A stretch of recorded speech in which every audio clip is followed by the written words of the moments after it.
The luxurious Grand Meridian Hotel stood at the center of the city, welcoming billionaires, celebrities, and international executives every day. Its marble lobby sparkled beneath enormous crystal chandeliers as business meetings unfolded around elegant leather sofas. Early one Monday morning, Ethan Carter, a hardworking single father and independent emergency systems technician, walked through the revolving doors carrying only a worn, brown leather messenger bag filled with tools and technical documents.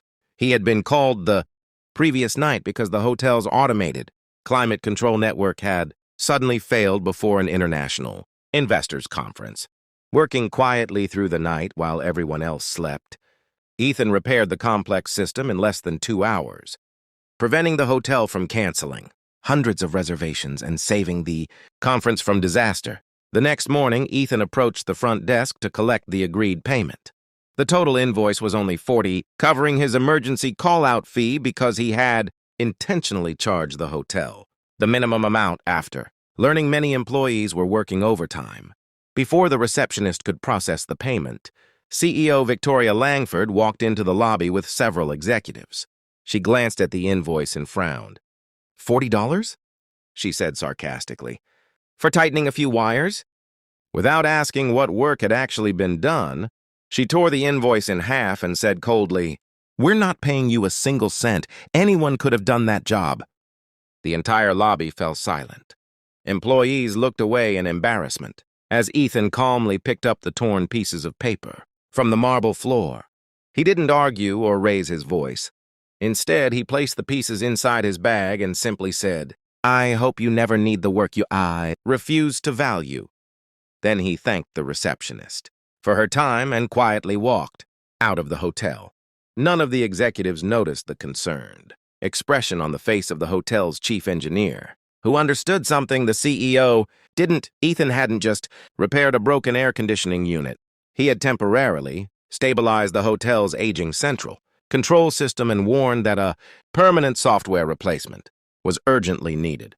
3 days later, that warning would prove to be worth far more than $40. 3 days later, the Grand Meridian Hotel prepared to host the largest international technology summit in its history.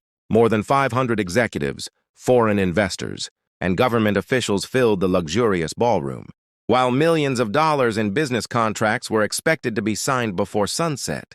CEO Victoria Langford proudly welcomed the guests, convinced everything was running perfectly. Meanwhile, Ethan Carter was spending the afternoon helping his young daughter finish a school science project, completely unaware of what was happening downtown. Just as the keynote presentation began, every light inside the hotel suddenly flickered. The massive digital conference screens went black. The elevators stopped between floors. The automated security doors locked, and the hotel's climate control network crashed completely. Within minutes, backup systems also failed because they depended on the same damaged control software Ethan had warned about. Hundreds of guests were forced to evacuate while frustrated. Investors canceled meetings and television. Crews captured the chaos live. Engineers rushed into the control room, desperately searching for the cause. But every attempt to restart the system ended in another shutdown. The hotel's chief engineer finally stepped forward holding Ethan's original service report, which he had quietly saved before the torn invoice was thrown away. Looking directly at Victoria, he spoke with a heavy sigh. 3 days ago, Mr. Carter didn't simply repair a fault.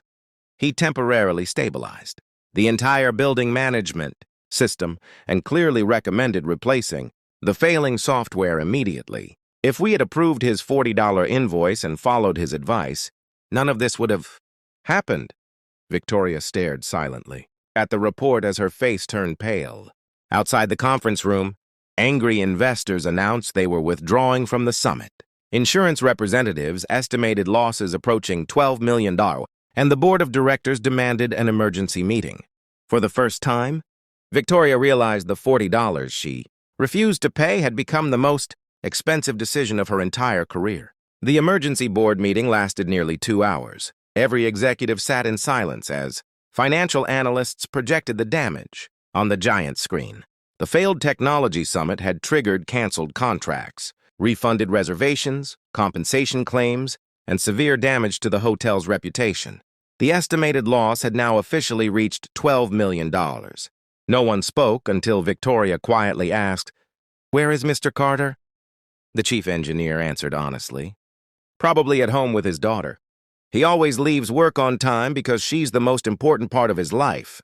Without hesitation, Victoria canceled the rest of her meetings and drove to Ethan's modest neighborhood. She found him in the front yard teaching his 8-year-old daughter how to ride a bicycle. There were no luxury cars, no expensive suits, and no signs that he cared. About wealth, only a father smiling proudly as his daughter balanced on 2 wheels for the first time.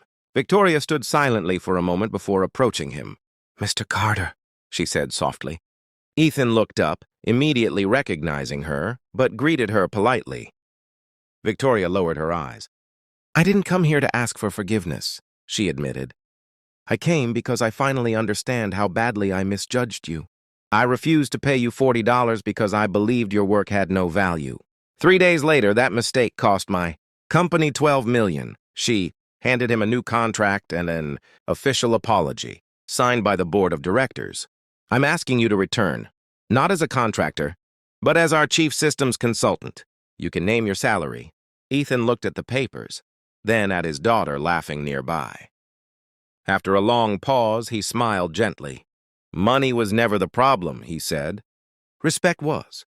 Those simple words left Victoria speechless. In that moment, she realized the greatest lesson she had learned wasn't about business. It was about never underestimating honest work or the people who quietly keep everything running. The following Monday, Ethan returned to the Grand Meridian Hotel, not through the employee entrance he had once used, but through the front doors where executives, department heads, and board members waited to welcome him. Every employee remembered the quiet, single father who had walked away with nothing more than a torn $40 invoice. Now, they watched with admiration as Victoria personally introduced him as the hotel's new chief systems consultant. Instead of accepting a lavish office immediately, Ethan asked to visit the maintenance department first, shaking hands with every technician, cleaner, electrician, and security guard. He thanked them for the work they did every day. "A great building doesn't stand because of the people in the boardroom," he said with a smile. "It stands because of the people who quietly keep it running." Over the next several weeks, Ethan completely redesigned the hotel's outdated building management system. He modernized the emergency controls, upgraded the backup networks, and trained every technician personally, so no employee would ever be ignored because of their job title again. When another international summit arrived a month later, every system performed flawlessly. The event became the most successful conference in the hotel's history, bringing in contracts worth far more than the losses the company had once suffered.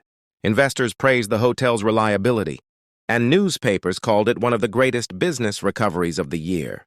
During the annual company celebration, Victoria stood before hundreds of employees and held up the carefully repaired $40 invoice, now framed behind glass.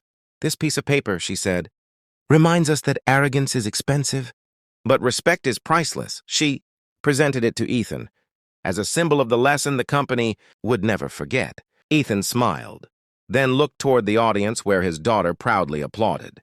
"Success isn't measured by how much someone earns," he said.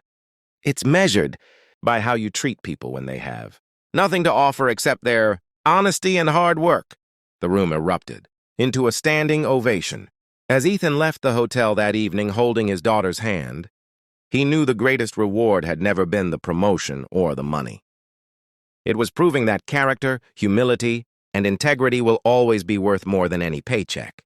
From that day forward, no employee at the Grand Meridian Hotel was ever judged by their position again, because everyone remembered the single father who's unpaid $40 ultimately taught a $12 million lesson.